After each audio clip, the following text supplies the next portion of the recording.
ಕ್ರೀಡಾ ಸಂಬಂಧಿ ಭುಜದ ಗಾಯಗಳ ವಿಷಯಕ್ಕೆ ಬಂದಾಗ ಪುರುಷ ಮತ್ತು ಸ್ತ್ರೀಯರು ಭಿನ್ನವಾದ ಸವಾಲುಗಳನ್ನು ಎದುರಿಸುತ್ತಾರೆ.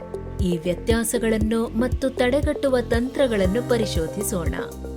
ಪುರುಷರಿಗೆ ಬೇಸ್ಬಾಲ್ ಅಥವಾ ಈಜುವಿಕೆಯಂತಹ ನೆತ್ತೆಯ ಮೇಲಿನ ಚಲನಾ ಕ್ರೀಡೆಗಳ ತೀವ್ರತೆ ಹಾಗೂ ಆವರ್ತನವು ರೊಟೇಟರ್ ಕಫ್ ಅಥವಾ ಲ್ಯಾಬ್ರಲ್ ಗಾಯಗಳಿಗೆ ಎಡೆಮಾಡಿಕೊಡಬಹುದು. ಈ ಮಧ್ಯೆ ಸ್ತ್ರೀಯರು ನೆತ್ತೆಯ ಮೇಲಿನ ಬೇಡಿಕೆಯ ಕ್ರೀಡೆಯಿಂದ ಮತ್ತು ಭುಜದ ಅಂಗರಚನೆಯ ವ್ಯತ್ಯಾಸದಿಂದ ಮೇಲಿಂದ ಮೇಲೆ ಭುಜದ ಅಸ್ಥಿರತೆ ಹಾಗೂ ಘರ್ಷಣೆಯನ್ನು ಅನುಭವಿಸುತ್ತಾರೆ.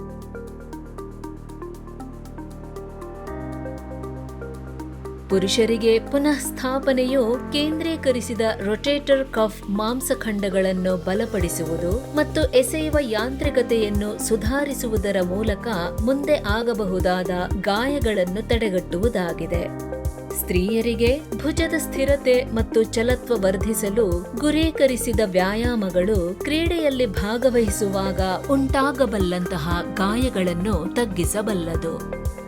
ಲಿಂಗವನ್ನು ಪರಿಗಣಿಸದೆ ಸಮರ್ಪಕ ಸಿದ್ಧತೆ, ತಂತ್ರ ಪರಿಷ್ಕರಣೆ ಮತ್ತು ಸಾಕಷ್ಟು ವಿಶ್ರಾಂತಿಯು ಕ್ರೀಡಾಪಟುಗಳ ಗಾಯವನ್ನು ತಡೆಗಟ್ಟಲು ನಿರ್ಣಾಯಕವಾಗಿದೆ.